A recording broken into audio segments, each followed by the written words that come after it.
അവിടെ ഒരു കുഴി ഉണ്ടായിനി പുഴേൻ്റെ സൈഡിൽ. ആ കുഴിയിലേക്ക് തെന്നി വീഴാൻ സാധ്യത ഉണ്ടെന്ന്. പക്ഷേ അവരൊരു കാര്യം കൂടി ചെയ്തു വെച്ചിട്ടുണ്ട്. ആ കുഴീൻ്റെ മേലേക്ക് ഇവിടെ നിന്ന് എടുത്ത മണ്ണുകളെ കൂമ്പാരം വേറെ കൂട്ടി വെച്ചിട്ടുണ്ട് പുഴ തീരത്തേക്ക്.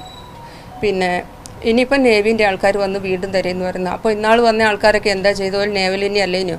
കഴിഞ്ഞ ആഴ്ച കൊണ്ടുവന്ന ഡിറ്റക്ടർ കൊണ്ട് ഒരു ഉപകാരമില്ല. ഒരു ചെറിയ ചെറിയ കാര്യങ്ങൾക്ക് ഉപയോഗിക്കുന്നതാണ് പോലെ. അപ്പോൾ ഒരു മനുഷ്യന് ഇത്രയേ ഉള്ളൂ വില. ഈ ഒരു മനുഷ്യനെ തിരഞ്ഞിട്ട് അവിടുന്ന് കുറേ വേറെ ബോഡികളൊക്കെ കിട്ടി. അതൊക്കെ പുറം ലോകം അറിയുന്നുണ്ടോ? അയാൾ ആ ഹോട്ടലിൽ മിസ്സായി പോയിട്ടുണ്ട് എന്ന് പറഞ്ഞിട്ട് ആ ഹോട്ടലിൻ്റെ ബാക്കി ഭാഗത്തേക്ക് ഇവർ ഓരോ മുന്നിൽ കൂടെ കൊണ്ടുപോയി മണ്ണ് കോരിയിടുക ചെയ്തതെന്നാണ് പറയുന്നത്. നമസ്കാരം. നമ്മളിപ്പോൾ കേട്ടിട്ടുള്ളത് ഹൃദയസ്പർശിയായ ചില പരാമർശങ്ങളാണ്. ഈ അമ്മ എന്ന് പറഞ്ഞാൽ ദൈവത്തെ പോലെ നമ്മൾ കാണണം. അമ്മയെ, മാതാപിതാക്കളെ ദൈവമായി കാണണമെന്നാണ് നമ്മളെയെല്ലാം പഠിപ്പിച്ചു വെച്ചിട്ടുള്ളത്. അതിന് കാരണം അമ്മ അമ്മയായിരിക്കുമ്പോഴാണ്. ഈ അമ്മ, അർജുനൻ്റെ അമ്മ, യഥാർത്ഥത്തിൽ അങ്ങനെയുള്ള ഒരു ദൈവം തന്നെയാണ്. അതുകൊണ്ടാണ് 6ാമത്തെ ദിവസം അവർ അതുവരെ കടിച്ചു പിടിച്ച ദുഃഖമെല്ലാം ഒരു പൊട്ടിത്തെറി പോലും നടത്താതെ വളരെ പക്വതയോടുകൂടി ഒരു പത്രസമ്മേളനം നടത്തി. ആ പത്രസമ്മേളനത്തിൽ പറഞ്ഞ വരികളിൽ ഏറ്റവും പ്രധാനപ്പെട്ടത് എന്താണെന്ന് അറിയാമോ? ആ മകൻ്റെ, എൻ്റെ മകൻ്റെ ലോറി കണ്ടെത്തേണ്ട സ്ഥലം, ആ തട്ടുകട നിന്നിരുന്ന സ്ഥലത്തിൻ്റെ പിന്നിലേക്ക്, കുഴിയിലേക്ക് മണ്ണിട്ട് തീർത്തിട്ടുണ്ട്. അവിടെ എന്തുകൊണ്ടാണ് പരിശോധിക്കുക? അവിടെ ഇല്ല എന്ന് പറയാൻ പറ്റും, അവിടെയാണ് എന്ന് കൃത്യമായി അമ്മ അന്ന് പറഞ്ഞിരുന്നു. ഇപ്പോഴിതാ ഏറ്റവും പുതിയ വിവരം, AKM അഷ്റഫ് MLA പുറത്തുവിട്ട വിവരപ്രകാരം കൃത്യമായി പറഞ്ഞാൽ ലോറി, അതായത് അർജുനന്റെ ലോറി ശിരൂർ ഗംഗാവരി പുഴയുടെ തീരത്ത് ഈ പറയുന്ന തട്ടുകടയുടെ പിന്നിൽ അമ്മ പറഞ്ഞ പ്രത്യേക സ്ഥലത്ത് തന്നെയാണ് ഈ ലോറി കിടക്കുന്നത് എന്നുള്ള ഏറ്റവും പുതിയ വിവരമാണ് പുറത്തു വന്നിട്ടുള്ളത്. അതായത് അമ്മയും മകനും തമ്മിലുള്ള ബന്ധം അങ്ങനെയായിരുന്നു. പൊക്കിൾ ചുഴി ബന്ധത്തിൽ നിന്ന് തുടങ്ങുന്ന ആ ബന്ധം അത് മരണത്തിന് ശേഷവും നിലനിൽക്കുമെന്ന് പറയുന്ന വിശ്വാസമാണ് ഇവിടെ നിലനിൽക്കുന്നത്. ആ വിശ്വാസമാണ് ഇപ്പോൾ സത്യമായി വരുന്നത്. ആ അമ്മ എത്ര ഹൃദയസ്പർശിയായിട്ടാണ് പൊട്ടിക്കരയാതെ കൃത്യമായി കാര്യങ്ങൾ പറഞ്ഞ് ലോകത്തോട് സംസാരിച്ചത്. അവർ പറഞ്ഞ കാര്യം, ഈ പറയുന്ന ഗംഗാവരി പുഴയുടെ തീരത്ത് ഈ തട്ടുകട നിന്ന താഴെയായിട്ട് അവിടെയാണ് ഒരു കുഴി കിടക്കുക. കുഴിയിലേക്ക് മണ്ണിട്ട് തീർത്തു എന്ന് പറയുന്നുണ്ട്. അവിടെ എൻ്റെ മകൻ്റെ ലോറി അവിടെ പരിശോധിച്ചിട്ടില്ല എന്ന് അവർ പറയുന്നുണ്ട്. എത്രയും കൃത്യമായി 6ാം ദിവസം എല്ലാ അന്വേഷണം പൂർത്തിയായി ലോറിയെ കാണാനില്ല എന്ന് കൈമലർത്തുമ്പോൾ അവർ ആ പറഞ്ഞത് എത്ര കൃത്യമായി വന്നിരിക്കുന്നു. നമ്മളത് കൃത്യമായി പഠിക്കേണ്ട ഒരു കാര്യമാണ്. എന്തായാലും ഒരു കാര്യം വളരെ വ്യക്തമായി ക്ലിയർ ആണ്. നമ്മുടെ ഗവൺമെന്റ്, കർണാടക ഗവൺമെന്റ്, അതിലുപരി കേന്ദ്ര ഗവൺമെന്റ് പൂർണ്ണമായി പരാജയപ്പെട്ട ഒരു സ്ഥലത്താണ് ആ അമ്മ ഈ കാര്യം പറഞ്ഞത്. അന്ന് അമ്മ പറഞ്ഞു, പട്ടാളം, എന്തിനാണ് പട്ടാളം വന്നവിടെ? പട്ടാളം വന്നിരുന്നത് എന്തിനാണ്? അവർ കൃത്യമായ എക്യുപ്മെന്റ്സുമായി വരണം. അത് 1ാം ദിവസം തന്നെ ഇന്ത്യയിൽ ഒരു അത്യാഹിതം വന്നാൽ ഓൺ ദ സ്പോട്ട് പറന്നെത്തി അവിടെ കൃത്യമായി ലൊക്കേഷൻ മനസ്സിലാക്കി എവിടെയാണ് ലോറി എന്ന് കണ്ടെത്താൻ നിമിഷങ്ങൾ കഴിയുമായിരുന്നു. അന്ന് നമുക്ക് ജീവനോടെ ശരിക്കും നമ്മുടെ അർജുനെ കിട്ടുമായിരുന്നു.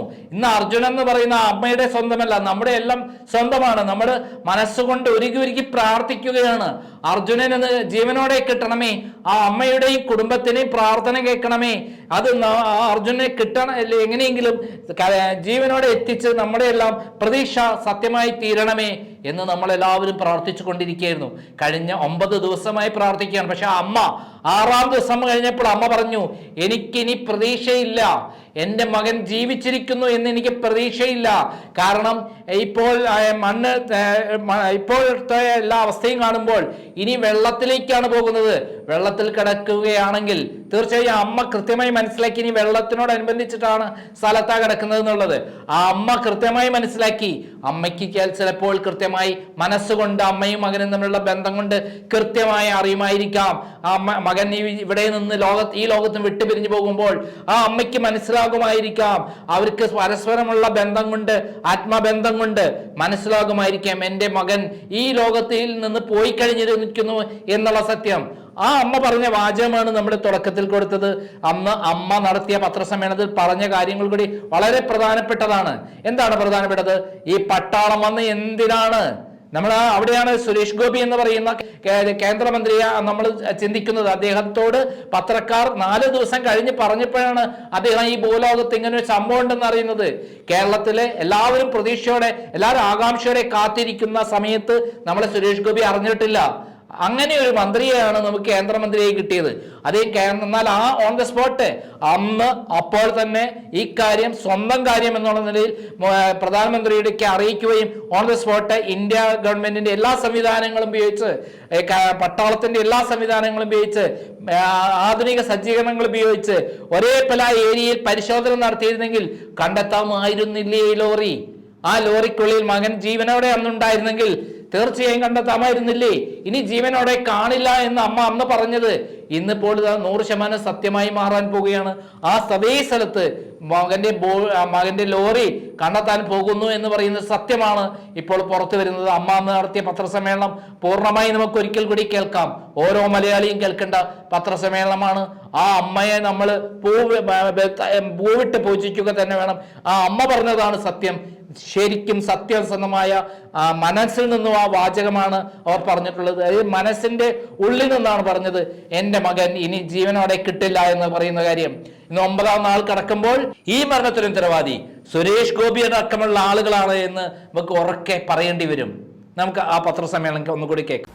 ഞങ്ങൾ ഏറ്റവും അഭിമാനത്തോടെ കാത്തുനിന്ന് ഞങ്ങൾ മിലിറ്ററി ആവശ്യപ്പെട്ട് ഗൺസ മിലിറ്ററി വന്നിട്ട് ഞങ്ങളെ മോനെ എത്രയും പെട്ടെന്ന് ഈ ദൗത്യത്തിൽ വിജയിച്ച് കാണിക്കുന്നു. പക്ഷേ മിലിറ്ററി വന്നിട്ട് ഇത്രയും മണിക്കൂറുകളായിട്ട് യാതൊരു സംഭവങ്ങളും ഓലെ ഭാഗത്തുനിന്നുണ്ടായില്ല. കാര്യമായിട്ട് സംഭവിച്ചത് ഇവിടുന്ന് രഞ്ജിത്ത് സാറ് പോയത് മാത്രമാണ്. ആ സാറ് പോയതിന് ശേഷമാണ് അവിടെ ഒരു അന്വേഷണത്തിൻ്റെതായിട്ടുള്ളൊരു ഭാഗം നടക്കുന്നത്.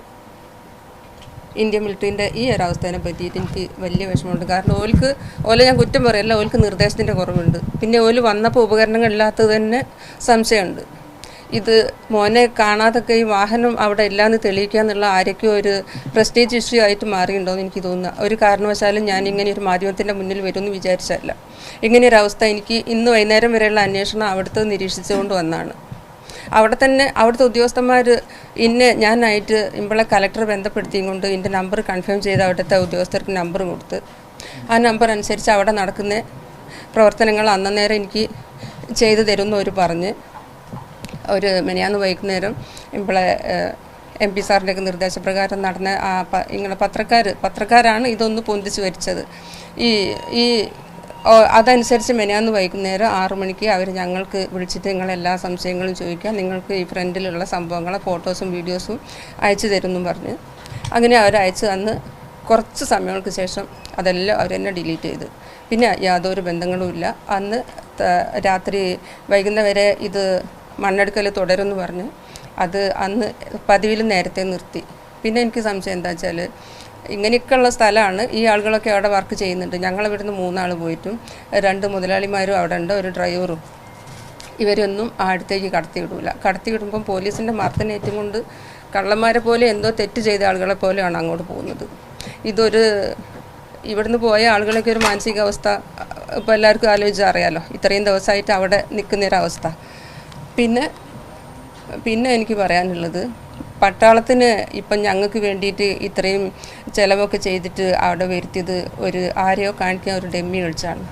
ഈ ഏത് വ്യവസ്ഥയാണോ അതിനെ ഇങ്ങോട്ട് ആളെ കാണിക്കാൻ വേണ്ടി ഒരു കോമാളി കെട്ടി ഇമ്പളെ ഇന്ത്യൻ മിലിറ്ററിനെ പറഞ്ഞയച്ചത്, ആ വ്യവസ്ഥേനോട് ഞാൻ ഈ ചോദ്യം ചോദിക്കുന്ന പോലെ തന്നെ കരുതട്ടെ. എന്താ വെച്ചാൽ ഒരു എക്യുപ്മെൻറ്റും ഇല്ലാതെ ഒരു വന്നിട്ട് ഇന്നും ഇതിന് കാത്തുക്കുക. ഒരു മനുഷ്യനെ രക്ഷിക്കാൻ വേണ്ടിയിട്ട് ഒരു കുഴിയിലോ മണ്ണിൻ്റെ അടിയിലോ പെട്ട ഒരു മനുഷ്യനെ രക്ഷിക്കാൻ പോലെ കയ്യിൽ തെളിവില്ല. പിന്നെ ഇന്ന് ഞാൻ വൈകുന്നേരം അറിഞ്ഞത് അവിടെ ഇത്രയും മണ്ണെടുത്തതിൽ മോനെ കാണുന്നില്ല. പക്ഷേ അവിടെ ഒരു കുഴി ഉണ്ടായിനി പുഴേൻ്റെ സൈഡിൽ. ആ കുഴിയിലേക്ക് തെന്നി വീഴാൻ സാധ്യത ഉണ്ടെന്ന്. പക്ഷേ അവരൊരു കാര്യം കൂടി ചെയ്തു വെച്ചിട്ടുണ്ട്. ആ കുഴീൻ്റെ മേതേക്ക് ഇവിടുന്ന് എടുത്ത മണ്ണുകളെ കൂമ്പാരം വേറെ കൂട്ടി വെച്ചിട്ടുണ്ട് പുഴ തീരത്തേക്ക്. പിന്നെ ഇനിയിപ്പം നേവിൻ്റെ ആൾക്കാർ വന്ന് വീണ്ടും തരുമെന്ന് പറയുന്നത്. അപ്പോൾ ഇന്നാൾ വന്ന ആൾക്കാരൊക്കെ എന്താ ചെയ്തോ, നേവലിനി അല്ലേനോ? കഴിഞ്ഞ ആഴ്ച കൊണ്ടുവന്ന ഡിറ്റക്ടർ കൊണ്ട് ഒരു ഉപകാരമില്ല. ഒരു ചെറിയ കാര്യങ്ങൾക്ക് ഉപയോഗിക്കുന്നതാണ് പോലെ. അപ്പോൾ ഒരു മനുഷ്യന് ഇത്രയേ ഉള്ളൂ വില. ഈ ഒരു മനുഷ്യനെ തിരഞ്ഞിട്ട് അവിടുന്ന് കുറേ വേറെ ബോഡികളൊക്കെ കിട്ടി. അതൊക്കെ പുറം ലോകം അറിയുന്നുണ്ടോ? ഇത് ഇവിടെ മലയാളത്തിൽ മാത്രം പോരാ, ഇത് ഈ ഓൾ ഇന്ത്യ ശ്രദ്ധയിലേക്ക് വരണം. ഇങ്ങനത്തെ കാര്യങ്ങളും ചെയ്തിട്ട് ആളുകൾ മിസ്സിങ് ആണ് അതാന്ന് പറഞ്ഞിട്ട് വേദനിക്കുന്നതൊക്കെ എത്രയോ ആളുകളുണ്ടാവും. അവിടെ എൻ്റെ ചെറിയ മോൻ പറയാണ്, അമ്മേ ഇമ്പോഴും മലയാളികളായതുകൊണ്ട് ഇമ്പൊക്കെ എല്ലാവരും സപ്പോർട്ടും എല്ലാവരും അറ്റൻഷനും കിട്ടി. ഈ ഒരു അറ്റൻഷൻ ഇല്ലാത്ത ഒരു 3 പാവ സ്ത്രീകൾ വേറെ 2 തമിഴ് മനുഷ്യന്മാരും വന്നിട്ട് ആൾക്കാരൊക്കെ അവിടെ മിസ്സിങ് ആണെന്ന് പറഞ്ഞിട്ട് ആരെയൊക്കെ ആട്ടി ഓടിക്കുകയാണ് അമ്മയെ ചെയ്യുന്നത്. പിന്നെ പുഴേൻ്റെ അപ്പുറത്തും എന്തൊക്കെയോ സംഭവിച്ചിട്ടുണ്ട്. അതും ഒരു നീതിയൊന്നും ആർക്കും കിട്ടുന്നില്ല. ഞങ്ങളെ കൂടെ ഇവർ നടന്നിട്ട് ഇവരോട് ഇങ്ങനെ താഴ്ന്ന് പറയുന്നുണ്ട്. ഇവർ ഓരോ ഭാഷ തന്നെയാണ് സംസാരിക്കുന്നത്, പക്ഷേ ആരും മൈൻഡ് ചെയ്യുന്നില്ല. അവർ പറയുന്ന അവിടെ ആ ഹോട്ടൽ എല്ലാവരും ഇറങ്ങി ഭക്ഷണം കഴിക്കുന്ന ഹോട്ടലിലെ ജോലിക്കാരനാണ് ഇവർക്ക് മിസ്സായ അയാൾ ആ ഹോട്ടലിൽ മിസ്സായി പോയിട്ടുണ്ട് എന്ന് പറഞ്ഞിട്ട് ആ ഹോട്ടലിൻ്റെ ബാക്കി ഭാഗത്തേക്ക് ഇവർ ഓരോ മുന്നിൽ കൂടെ കൊണ്ടുപോയി മണ്ണ് കോരിയിടുക ചെയ്തതെന്നാണ് പറയുന്നത്. അപ്പോൾ ഇത്ര സെറ്റപ്പില്ലാതെ എനിക്ക് പറയുമ്പോൾ എന്താ പറയുക, അഫ്ഗാനിലൊക്കെ ജയിക്കും പോലെ തോന്നുക. ഇന്ത്യയിലാണ് ഇങ്ങനെയൊരു സംസ്ഥാനം തോന്നുക. എന്തിനാ ഇങ്ങനെ ഇതെല്ലാം കൂടെ കൂട്ടിപ്പിടിച്ച് ഇന്ത്യ അങ്ങനെ വലിയ മഹാരാജ് എന്ന് പറഞ്ഞ് നിൽക്കുന്നത്? എനിക്ക് സഹിക്കാൻ പറ്റില്ല. പിന്നെ അതിൻ്റെ ഉള്ളിലുള്ള എൻ്റെ മോനാണ്. ഞങ്ങളെ കമ്മ്യൂണിക്കേഷൻ എങ്ങനെയാണ് നിങ്ങൾക്ക് ആർക്കും മനസ്സിലാവില്ല. അമ്മയും ഭാര്യയും ഓനും ഫ്രണ്ട്സാണ്. ഇങ്ങനത്തെ ഒരു കുടുംബങ്ങൾ വേറെ എവിടെയും കണ്ടിട്ടുണ്ടാവില്ല. മനസ്സുകൊണ്ട് സംസാരിക്കുന്നവരാണ് ഞങ്ങൾ. ഒരാളെ മനസ്സിലെ ചിന്തകൾ ഞങ്ങൾ 3 ആളിലും ഒരുപോലെ പോകും. 3 മണിക്ക് തലേന്ന് രാത്രി എന്തെങ്കിലും കാരണത്താൽ അവൻ വിളിക്കാൻ പറ്റിയില്ല. രാവിലെ 3 മണിക്ക് ഞാൻ എണീക്കുന്ന സമയത്ത് മോൻ്റെ മെസ്സേജ് എൻ്റെ ഫോണിലുണ്ടാവും. എൻ്റെ ഫോണെടുത്ത് നോക്കി അങ്ങ് കാണാം. ഈ വൈകാരികമായ സമ്മർദ്ദം എൻ്റെ മോനെ അവിടുന്ന് ഓരോ ആക്സിഡൻറ്റിൽ എന്തെങ്കിലും സംഭവിച്ചു പറഞ്ഞാൽ ഞാനത് ഉൾക്കൊള്ളും. ഈ ആരോഗ്യവും ബുദ്ധിയും പിന്നെ ഞങ്ങൾ എങ്ങനെ വിഷമിക്കുമോ എന്ന് ചിന്തിക്കുന്ന നല്ല ഓർമ്മയുള്ള സമയം മുഴുവനും ചിന്തിച്ചിട്ടുണ്ടാവും വീട്ടുകാരെത്രത്തോളം വിഷമിക്കുന്നതെന്ന്. പിന്നെ അവൻ്റെ മാനസിക നില തകരുന്നതും ആരോഗ്യം വഷളാകുന്നതും ഒക്കെ ഞാൻ എൻ്റെ മനസ്സിൽ ഇത്രയും ദിവസങ്ങളിൽ കണ്ട് എനിക്ക് സഹനം എന്നുള്ളതിൻ്റെ അങ്ങേ തലക്കെത്തിക്കുന്നു. പിന്നെ ഒരു കാര്യം കൂടെ പറയാണ്ട്, ഇത് കാഴ്ചക്കാർ കുറച്ച് കോമാളികൾ നെഗറ്റീവ് കമൻ്റ് അടിക്കുന്നുണ്ട്. അവർക്ക് ആർക്കും അറിയില്ല ഈ നേരിട്ട് സഹിക്കുന്ന ആളുകളെ മനോവിഷമം.